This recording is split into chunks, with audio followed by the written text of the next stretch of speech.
Buya Hamka dimasukkan ke dalam penjara.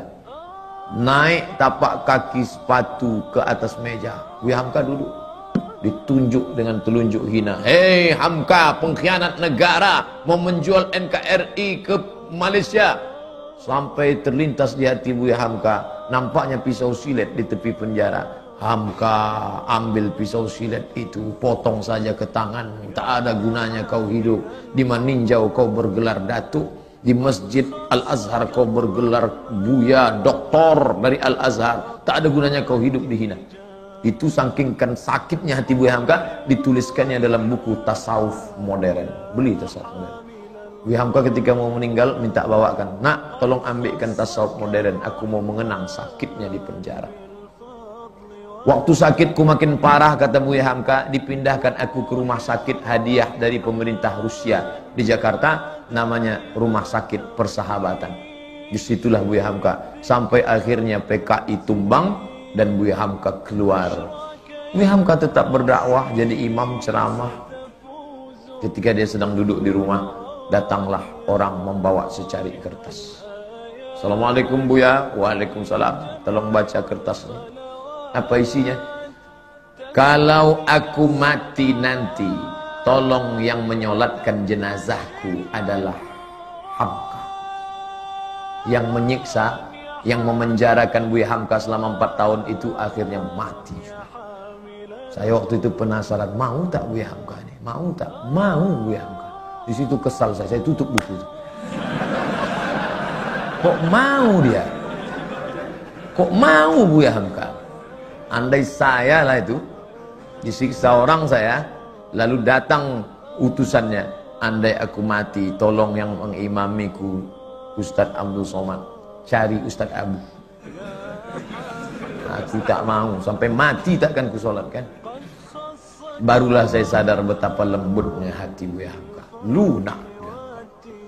Dia tak pernah di Al-Azhar, sekalipun dia tak pernah Azhar, tapi Al-Azhar memanggil dia, memberi dia gelar doktor. Tak pernah kuliah di Azhar. Ustadz Somad 4 tahun di Azhar, balik LC.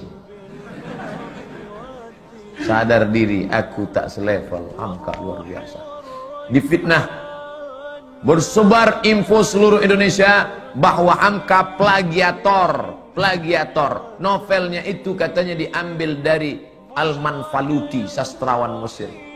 Ditulis di harian Lekra PKI punya. Siapa yang memfitnah dia? Pramudia Anantatur, Pram. Buya tak melawan, diam. Akhirnya isu itu hilang, PKI jatuh, NKRI tetap tegak berdiri, dan tak lama sesudah itu datang perempuan bermata sipit dengan suaminya mu'alaf, mau masuk Islam. Assalamualaikum. Waalaikumsalam. Kamu siapa? Nama saya. Enggak. Dia mau masuk Islam. Kata Buya, kamu ni siapa? Saya disuruh ayah saya kemari Buya. Untuk apa? Supaya suami saya ni calon masuk Islam, belajar Islam sama Buya. Nama ayah kamu siapa? Pramudia Anantatur. Begitu cara Pram minta maaf. Dia tak datang ke rumah Hamka. Anak menantunya disuruhnya belajar Islam. Dan Hamka mengajar menantu Pram itu sampai paham Islam. Lembut hati Hamka. Padahal fitnah luar biasa. Andai saya lah jadi Hamka waktu itu. Datang orang mau belajar Islam, sampai mati tak akan kuajar. Kau cari aja Ustaz lain. Itu Ustaz di MDI 1000 orang. Di IKMI ada 600 orang. Panas hati gue. Karena kalau hati kita panas, ngajar orang tak betul. Bismillahirrahmanirrahim. Kita marah. Tapi ternyata marah Hamka itu melebur. Bersama apa? Maaf. Tak berkesan. Kalau masih berkesan, berbekas, bukan maaf.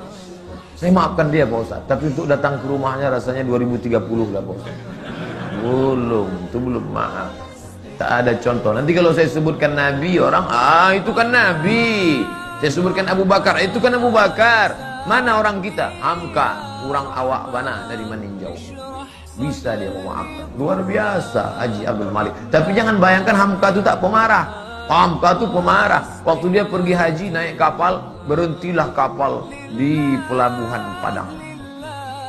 Sampai di pelabuhan, mau sholat, Ada pegawai kapal melarang sholat. Mau ngadu mereka ke Buya. Buya, ya ini ada pegawai kapal melarang sholat berjamaah. Katanya tak ada sholat berjamaah di kapal. Sholat aja di kamar masing-masing. Oh, bangkit Buya Hamka. Mana orangnya? Ini Amaang kurang aja, Apaang kurang aja, Datuk Ninik Ang kurang aja. Itu asli, tak saya robah bahasanya. Buka buku judulnya Ayah, ditulis oleh Irfan Hamka. Dia ikut melaksanakan haji, naik kapal dan menengok Buya Hamka marah luar biasa. Jadi Hamka itu ada saatnya dia marah, ada saatnya dia lunak, ada saatnya dia berkonfrontasi, ada saatnya dia lembut. Dalam masalah kunut subuh, lembut hati Buya Hamka. Diundang oleh orang NU di Jember, diangkatnya tangan, Allahumma hdina fiman hadain, amin. Orang semua tahu dia Muhammadiyah tak berkunut, tapi hatinya lunak menjaga persatuan umat. Tapi ketika diajak dia oleh HMI, oleh Himpunan Mahasiswa Indonesia untuk menyambut Paus Paulus, tak mau. Ayolah Buya, kita tunjukkan bahwa kita ini welcome terhadap Paus. Tidak. Kenapa Buya tak mau? Bagaimana aku bersalaman dengan orang yang sudah mengkristenisasikan anak bangsa? Tak mau dia. Begitu juga dengan fatwa Natal bersama. Buang itu fatwa. Ratu Alam Shah Prawira Negara tertekan karena Presiden Menteri mau Natal bersama. Cabut fatwa Natal. Atau Buya berhenti jadi ketua MUI. Lebih baik aku berhenti jadi ketua MUI daripada mencabut fatwa Natal bersama. Hamka keras berprinsip, tapi saat-saat memaafkan dia lunak.